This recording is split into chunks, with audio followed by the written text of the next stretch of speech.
Mini काउ क्ले शेड। मणिपुरा नाम के गांव में विपिन नाम का ग्वाला रहता था। उसके पास बहुत सारे गौएं थी। वो हर रोज सवेरे दूध दोहता, फिर साइकिल पर दूध ले जाकर घर घर बांटता। वो बहुत ईमानदार था। उसकी पत्नी थी जानकी और बेटा नितिन था। नितिन को मिट्टी के खिलौने बनाने का बहुत शौक था। उसी गांव में एक और दूध बेचने वाला था, नाम था उसका बग्गा। वो अपने दूध में पानी मिलाता था। वो भी दूध साइकिल पर ले जाकर घर घर बेचता था।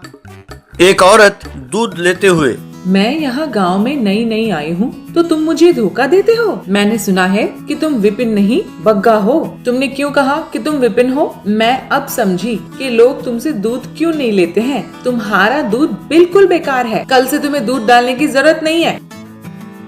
ये सुनकर बग्गा को बहुत गुस्सा आया। इस कमीने विपिन ने तो मेरा जीना हराम कर रखा है। जो लोग बाहर से आते हैं उन्हें भी पता चल गया है कि मैं कितना निकम्मा हूँ। विपिन की ईमानदारी की वजह से मेरा धंधा ठप हो रहा है। उसका दूध का धंधा बंद कराना होगा, कुछ करना होगा। ऐसा सोचकर उस दिन रात को वो विपिन के घर में पानी में कुछ दवाई मिलाया। वो पानी गायों ने पी। अगले दिन विपिन ने बहुत कोशिश की, फिर भी गाय दूध नहीं दे रही थी। जानकी, जानकी, ये क्या, गाय दूध क्यों नहीं दे रही हैं? कल तुमने इन्हें अच्छी तरह खिलाया तो था ना? तब जानकी और नितिन ने भी बहुत कोशिश की, लेकिन दूध नहीं आ रहा था। उसके बाद पशुओं के डॉक्टर ने आकर देखा। आई एम सॉरी विपिन, अब ये गाय कभी दूध नहीं देंगी। इन गायों की दूध देने की शक्ति हमेशा के लिए खत्म हो गई है। ने किसी ने कोई जहर दिया है। अब ये गाय दूध नहीं दे पाएंगी। कहकर चला गया। हे भगवान, ये क्या हो गया? ये गाय इतना अच्छा दूध दे रही थी, अब इन्हें जहर किसने मिला के दिया है? कहकर उदास हो रही थी। अब दूध नहीं बेचेंगे तो हमारा क्या होगा? अब हम खाएंगे क्या, जिएंगे कैसे? अगर ये गाय दूध ना भी दें तो इन्हें पालने की जिम्मेदारी तो अपनी है ना, तो उसके लिए पैसे कहाँ से आएंगे? हे भगवान, अब मैं क्या करूँ? आप चिंता न करो, भगवान हमें कोई न कोई रास्ता जरूर दिखाएगा। अब मैं स्कूल जाकर आप पर बोझ नहीं बनना चाहता। दोनों मिलकर कोई मजदूरी करते हैं और पैसे कमाते हैं, ठीक है? यूं बाप बेटे दोनों एक मिस्त्री के पास मजदूरी करने लगे। वो जो पैसे कमाते थे उसमें आधा गायों को पालने में ही खर्च हो जाता था। बाकी पैसों से वो अपना गुजारा करते थे। जिस दिन काम नहीं होता था वो पानी पीकर खाली पेट सो जाते थे और गाय मारे भूख के कह के चिल्लाते रहते थे। ये देखकर वो बहुत दुखी होते थे। एक दिन एक पुराने घर को तोड़ रहे थे। नितिन और विपिन एक दीवार को तोड़ रहे थे कि उसके अंदर से एक संदूक बाहर निकला। नितिन ने उस संदूक को खोल के देखा तो उसमें दो छोटे गाय थे। एक गाय, बच्चों, हम जादुई गाय हैं। एक श्राप की वजह से हम इस संदूक में कैद हो गए। तब दूसरी गाय, जो भी हमें छुड़ाए, हम उनकी कुछ दिन सेवा करेंगे तो हम एकदम से श्राप से मुक्त हो जाएंगे। बताओ, हम आपकी क्या सेवा करें? तब नितिन ने उन गायों को सब कुछ बताया। आप चिंता बिल्कुल ना करो। हम दिन में बड़े गाय बनकर आपको जितना दूध चाहिए उतना देंगे, लेकिन हम श्राप की वजह से रात को छोटे हो जाएंगे। हमें जानवरों से बचाने की जिम्मेदारी आपकी है। दोनों मान गए और उन गायों को प्रणाम किया। उस संदूक को लेकर घर चले गए। इस तरह नितिन ने अपने घर में एक मिनी काउ क्ले शेड बनाया। उन दोनों गायों को उसमें रखा। माँ, घर के बाहर कुत्ते बिल्ली का आपको खतरा हो सकता है, इसीलिए मेरे बेटे ने समझदारी से घर के अंदर ही आप लोगों के लिए शेड बनाया है। अब से आप दोनों यहाँ पर आराम से रह सकते हैं। सवेरे होते ही दोनों गाय बड़े हो गए और कैन भरकर दूध दिया। रात होते ही छोटे बनकर शेड में जाकर सो गए। विपिन ने फिर से दूध बेचना शुरू किया। अब वो ज्यादा दूध बेचता था, इसलिए उसे पैसे भी ज्यादा मिलते थे। इस तरह वो अपने गायों को अच्छा खाना भी खिलाने लगा। वे गायें भी तंदुरुस्त होने लगीं। एक दिन विपिन को साइकिल पर जाते हुए देखकर बग्गा, ये क्या, इस कमबख्त ने फिर से धंधा शुरू कर दिया। इसने तो नए गाय भी नहीं खरीदे, तो इसे दूध कहाँ से मिल रहा है? ये क्या राज है, ये पता लगाना होगा। ऐसा सोचा। उस रात को उसने खिड़की से झांक कर अंदर देखा। उसने गायों को बड़े होते हुए और दूध देते हुए देखा। अंधेरा होते ही उन गायों को छोटे होकर शेड के अंदर जाते हुए भी देखा। उसने तुरंत आकर चुपके से उन दोनों गायों को चुरा लिया, उन्हें अपने घर ले गया। सवेरा होते ही बग्गा जल्दी से बड़े हो जाओ और दूध दो। अब जिंदगी भर तुम मेरे बंदी बनकर रहोगे। बेटा, तुम्हारे इरादे ठीक नहीं हैं। जब तुमने हमें चुराया तभी हम समझ गए कि तुम्हारे इरादे कैसे हैं। अगर हमने तुम जैसों की सहायता की तो हम जिंदगी में कभी भी श्राप से मुक्त नहीं हो सकते। हमें माफ कर दो बेटा। ज्यादा नखरे ना करो। चुपचाप दूध देते हो या नहीं? अगर नहीं दिया तो पैरों से कुचल के रख दूंगा। खबरदार। बस दोनों गाय बड़े हो गए और अपने सींग से उसे मारने लगे। बग्गा उछलकर दूर जा गिरा। वो गाय फिर से विपिन के पास लौट गए। उन गायों के कारण नितिन ने खूब पैसे कमाए, बहुत बढ़िया घर बनाया, गाड़ी भी खरीद ली और आराम से रहने लगा। श्राप से मुक्त होकर दोनों गाय हवा में उड़ने लगे तो विपिन और उसके परिवार ने उन दोनों को प्रणाम किया। दिवाली पटाखा लॉकर थीफ। पंकज नाम का एक वैज्ञानिक ने एक छोटी वस्तुओं को तुरंत बड़े आकार में बनाने का एक रसायन का आविष्कार किया। इस डर से कि कोई उसे चुरा ना ले, अपने घर में एक लॉकर में उसे छिपा कर रखा।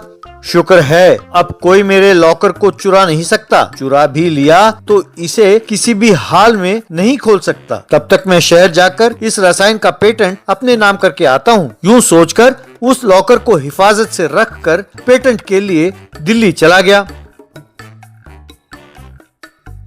उसी गांव में आयुष नाम का एक चोर चोरी करने लगा।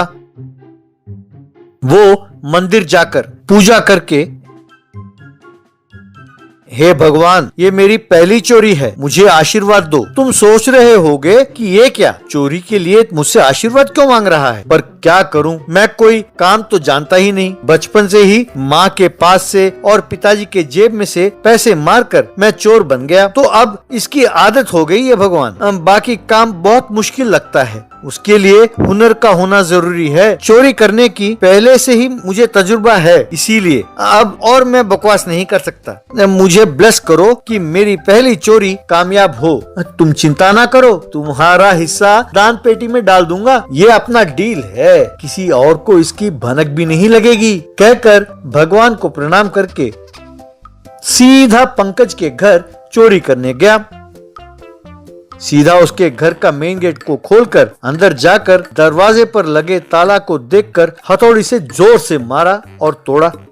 वाह, अपने गांव के लोग समझते हैं कि ताला लगाने से उनका घर सुरक्षित है, पर ये हथौड़ी के एक मार से ही खुल जाते हैं। देखते हैं कि इस घर में कीमती वस्तुएं क्या क्या हैं।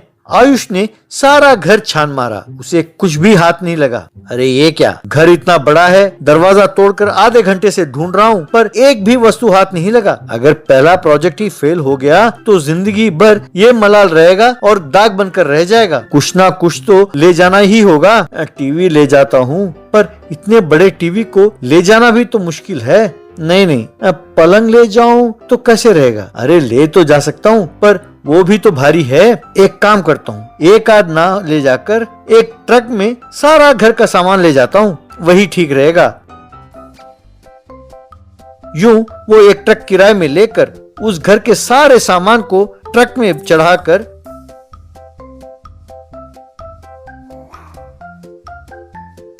उसे दूर ले जाकर सड़क के किनारे रखकर बेचने लगा। आओ भाई आओ, देर ना करो, लेटेस्ट फर्नीचर है, खरीद लो, रास्ते का माल सस्ते में। ये कहकर सस्ते दामों में उसने सब सामान बेच डाला। आखिर में उसके पास एक लकड़ी का बक्सा बचा रह गया। उसे खोलकर देखा तो एक लॉकर था। उसे देखकर आयुष, अरे वाह, ये तो बहुत ही चंट आदमी निकला। किसी कीमती वस्तु को लॉकर में छिपाकर सबकी नजर बचाने के लिए उसे एक लकड़ी के बक्से में रख दिया है। इसमें क्या होगा, इसे कैसे खोलूं? यूं सोचकर उसे खोलने के लिए बहुत सारे जतन किया, पर वो लॉकर नहीं खुली। हथौड़े से भी मारा, फिर भी वो नहीं टूटी। अरे ये क्या, इतनी मजबूत कैसे बनाया? अगर मैं इसे नहीं खोल सका तो लानत है। एक उपाय है, कहकर पास वाले पटाखे की दुकान में जाकर 4-5 दिवाली के पटाखे खरीद कर ले आया और उन्हें लॉकर के ऊपर रखा। उन्हें जलाने की कोशिश करने लगा, पर उससे वो नहीं हो रहा था। आइडिया तो अच्छा है, पर मैं पटाखे जला नहीं सकता।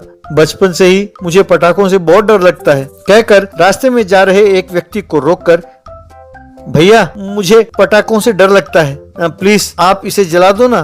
तब अमरीश नाम का वो व्यक्ति, अरे ये कौन सी बड़ी बात है, मुझे दो मैं जलाता हूँ कहकर जलाने ही वाला था कि वो रुक कर, पर एक बात बताओ, इतने पटाखे रखकर लॉकर को तुम जलाओगे तो अंदर जो वस्तु है वो भी तो जलकर नाश हो जाएगा ना। ना ना ना, अरे कुछ नहीं होगा, उसमें कुछ होगा तभी ना उसका नाश होगा, ये तो खाली बक्सा है। आप जलाओ, जल्दी कीजिए प्लीज कहकर माचिस उसे देकर कानों में उंगली रखकर खड़ा रह गया।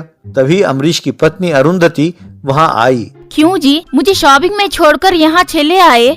मैंने कौन सी देर लगा दी थी, सिर्फ 4 ही तो घंटे। मैंने साड़ी सेलेक्ट कर रही थी, बस इतने में उच्च उपकर आप मुझे छोड़ आए। और ये क्या, सड़क पे बच्चों की तरह चलो घर चलते हैं कहकर अमरीश को खींचकर ले गई। अरे ये कौन है जो चुड़ैल की तरह आकर काम बिगाड़ रही है? अरे थोड़ी देर रुक जाती तो मेरा किस्मत खुल जाती। अब क्या करूं, किसी को रोक भी तो नहीं सकता, ऊपर से लॉकर के ऊपर रखकर जलाने पर लोगों को शक हो रहा है। ऐसा क्यों कर रहे हो कहकर सवाल करते हैं। पहले इसे कपड़े से ढक देता हूँ कहकर लॉकर को कपड़े से ढककर उसके ऊपर पटाखे रखकर सड़क की ओर देखने लगा तो पेटेंट के लिए गया हुआ पंकज खुश होकर लौट रहा था। उसे रोककर, सर रुकिए ना, लगता है कि आप बहुत खुश हैं। इस खुशी को मेरे इन पटाखों को जलाकर मेरे साथ बांटिए प्लीज। ओके, माचिस दो कहकर माचिस लेकर पटाखे को जलाया। बस वो धमाल कह के फूटे, लॉकर धड़ाम से खुला, उसमें पंकज के छिपाए हुए रसायन दिखाई दिया। उसे देखकर आयुष, अरे ये क्या, लगता है कि ये कोई कीमती दवाई है, लगता है इसीलिए इसे इतनी हिफाजत से रखा था, यानी अपने पहले प्रोजेक्ट में ही महंगी दवाई मिली है, इसे इसी वक्त पीता हूँ कहकर पीने ही वाला था तो पंकज उसे रोकते हुए, अरे कमीने रुक जा, मुफ्त में मिलने पर तू फिनाइल भी पीने वाला दिखता है निकम्मे। जानते हो कि वो क्या है? वो एक रसायन है, उसे पियोगे तो मर जाओगे। वैसे ये तुझे मिला कहाँ? यूं पूछते ही आयुष चौंक गया। मतलब ऐसा है कि सर, वो कहकर बुदबुदाने लगा, कहीं तुमने इसे चोरी तो नहीं की ना कमीने? सिर्फ इसे उठा लाए या सारा घर का माल लेकर आए हो? सब कुछ sir, totally empty, first time चोरी की है, कुछ नहीं मिला तो निराश होकर सब कुछ उठा लिया। अरे कमीने, चोर कहीं के, वो मेरा घर है, वैसे देखा जाए तो तुम्हें पुलिस को ही सौंपना चाहिए, पर मैं ऐसा नहीं करूँगा, तुम वो दवाई पी लो। आयुष उसे गटागट पी गया। बस अचानक वो विशाल आकार का हो गया। सक्सेस, मेरा प्रोजेक्ट सक्सेस है। ये कैसी सजा है सर, यूं चोरी करने पर मुझे एक जेंट मैन बना दिया। अब इस शरीर के साथ मैं क्या करूंगा, कैसे जीऊंगा? अब जब तक मैं तुम्हें छोटा करने की दवाई का पता ना लगा लूं, तुम्हें ऐसा ही रहना होगा, तब तक मेरे पास काम करते रहो, यही सजा है। इस तरह उसे अपने पास काम पर रखा। आयुष भी उसके पास काम करने लगा।